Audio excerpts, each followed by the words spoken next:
عمر تھی، ان قافلوں کو چھوڑنے جا رہا تھا اور جاتے رہا واپس پلٹ کر کے آیا تو ایک بلند مقام پہ غوث پاک کھڑے ہو گئے اور اپنے بنجے کے بل کود کر کے قافلے کو دیکھ رہے تھے۔ ماں پریشان ہوئی کہ میرا بیٹا گیا تو کہاں گیا، عبد القادر گئے تو کہاں گئے۔ ماں گھر کے باہر نکلی تو کیا دیکھتی ہے کہ غوث پاک حاجیوں کے قافلے کو دیکھ رہے ہیں، اور ماں کیا دیکھ رہی ہے کہ غوث پاک کا طواف کعبہ کر رہا ہے، کعبہ کر رہا ہے۔ اسی کو میرے امام نے نقل کیا کہ سارے اقدام جہاں کرتے ہیں کعبے کا طواف، کعبہ کرتا ہے طواف ڈرے والا تیرا۔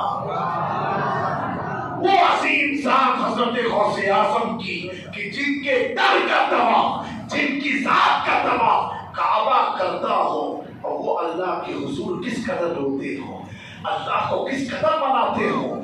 17 ایئرز تک، تقریباً 17 سال تک جنگل اور بیابان میں آپ رہے، پتیاں کھا کے اپنے پیٹ کو بھرا۔ اللہ اکبر۔ حضور غوث پاک فرماتے ہیں مصیبت کبھی ایسی سر پر منڈلا جاتی تھی کہ زمین پر آپ چت لیٹ جاتے اور فرماز کرتے فَإِنَّ مَعَ الْعُسْرِ يُسْرًا إِنَّ مَعَ الْعُسْرِ يُسْرًا، کہ ہر تکلیف کے بعد آسانی ہے، ہر تکلیف کے بعد آسانی ہے۔ میرے پیارو، اے نوجوانوں، جس غوث اعظم کی آج ہم سب 11ویں منا رہے ہیں، وہ غوث اعظم کو اللہ نے بڑا اونچا مقام عطا فرمایا ہے، بڑی بلندی عطا فرمائی ہے، ولیوں کا تاجدار بنایا ہے، اور ایسا بنایا ہے کہ اللہ اکبر۔ حضرت بایزید بستامی رضی اللہ تعالیٰ عنہ ولیوں کی جماعت کے ایک نمایاں نام ہے کہ جن کے تعلق سے لکھا گیا ہے من عرف اسمہ دخل فی الجنہ، جس شخص کو آپ کے نام کی معرفت حاصل ہو گئی وہ شخص جنت میں داخل ہوگا۔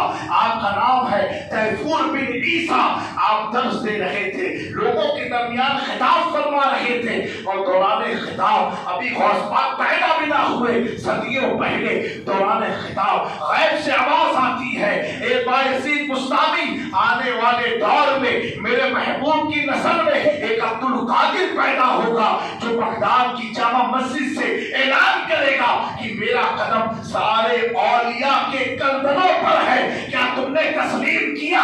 حضرت بایزید بستامی دوران تقریر اپنے سر کو جھکا لیتے ہیں اور فرماتے ہیں میں نے بھی اس کے قدم کو اپنے کندھے پر تسلیم کیا۔ جب آپ فارغ ہوئے مریدوں نے پوچھا حضور آپ نے یہ کیا کہا، ہم سمجھ نہ پائے۔ کہا سنو، آنے والے دور میں ایک عبد القادر جیلانی پیدا ہوگا جس کا نام عبد القادر جیلانی ہوگا، جس کو اللہ تعالیٰ مقام غوثیت کبریٰ عطا فرمائے گا۔ اس کا اعلان ہوگا کہ میرا قدم سارے ولیوں کے گردنوں پر ہے، تو میں نے اسے تسلیم کر دیا ہے۔ میرے پیاروں اندازہ لگاؤ کہ بایزید بستامی کا نام تیفور بن عیسیٰ اگر جسے یاد رہے اور ایمان کے ساتھ خاتمہ ہو جائے تو وہ شخص جنت میں جائے گا، وہ شخص جنت میں جائے گا۔ بایزید بستامی جیسے جلیل القدر ولی بھی جہاں پر اپنی پیشانی خم کر دیتے ہو اسی بارگاہ کو غوث اعظم شیخ عبد القادر جیلانی کی بارگاہ میں۔ سبحان اللہ سبحان اللہ۔ تو ہے وہ غوث کہ ہر غوث ہے شیدا تیرا، تو ہے وہ غیث کہ ہر غیث ہے پیاسا تیرا، سر بھلا کیا کوئی جانے کہ ہے کیسا تیرا، اولیاء مرتے ہیں آخر وہ ہے طلبہ تیرا۔ میرے غوث اعظم شیخ عبد القادر جیلانی رضی اللہ تعالیٰ ارشاد فرماتے ہیں کوئی شخص اس وقت تک میرا نام نہیں لے سکتا ہے جب تک میں نہ چاہوں، جب تک میں نہ چاہوں۔ آج کچھ لوگ غوث پاک کی محفل نہیں کرتے، حضور غوث پاک کو یاد نہیں کرتے، حضور غوث پاک کے نام کی 11ویں نہیں کرتے، غوث پاک کے نام کی محفلیں میلاد نہیں سجاتے، اور وہ کہتے ہیں یہ شرک ہے، یہ بدعت ہے۔ میں ان سے کہنا چاہتا ہوں میرے غوث نے تو پہلے ہی کلیئر کر دیا کوئی شخص نام لے ہی نہیں سکتا جب تک میں نہ چاہوں۔ اگر وہ نہیں لیتے ہیں سمجھ جانا غوث پاک چاہتے ہی نہیں کہ وہ نام لے، غوث پاک چاہتے ہی نہیں ہیں، اور جس سے چاہا انہیں مسجد محمدی میں بیٹھا کر کے اپنا ذکر کروا دیا، جسے چاہا کروا لیا۔ اور جسے چاہا اپنے نام سے دور بھی کر دیا۔ میرے پیارو، یہ حضرت سیدنا غوث اعظم شیخ عبد القادر جیلانی ہے۔ آپ اپنے مرید حضرت عمرو کے ساتھ آپ جمعہ کی نماز پڑھنے بغداد معلیٰ جا رہے تھے، اور راستے میں آپ جب چلتے رہے، غوث پاک جب چل رہے تھے، حضرت عمرو آپ کے ساتھی، آپ کے مرید و خلیفہ آپ کے ساتھ ساتھ تھے۔ تو جب مسجد کی طرف بڑھ رہے تھے تو مرید کے دل میں خیال آیا کہ غوث پاک میرے پیر صاحب جب چلتے تھے لوگ دوڑ کر کے آتے تھے، ملاقات کرتے تھے، آج تو کوئی آ ہی نہیں رہا ہے، کوئی دائیں بائیں آ ہی نہیں رہا ہے، اور سیدھے سیدھے غوث پاک چل رہے ہیں۔ اب اس کے دل میں یہ خیال ہے، تبھی تو غوث پاک کو دستگیر بھی کہا گیا ہے اور روشن ضمیر بھی کہا گیا ہے۔ جو تم سوچو گے تمہاری سوچ پوری بھی نہ ہوگی، غوث پاک کو پتہ چل جائے گا۔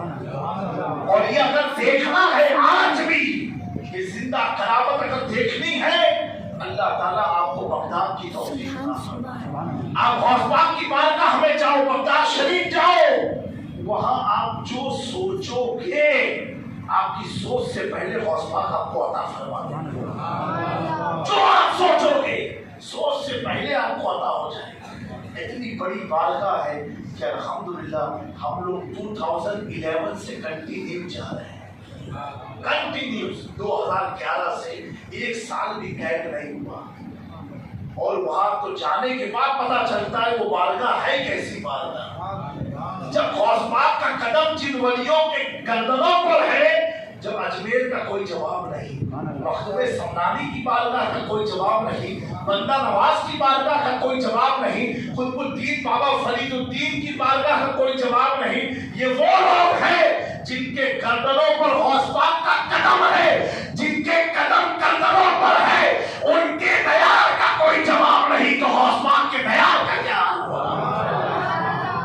میں کہتا ہوں آپ لوگوں کو ایک دعوت دے رہا ہوں، ارادہ بناؤ کہ غوث پاک کی نگری میں جانا ہے انشاءاللہ۔ حضور غوث پاک فرماتے ہر سال میری تربت کی زیارت ہوا ہو، اپنے پریوار کاروبار کو چھوڑ کے آؤ، یہ غوث پاک کا فرمان ہے۔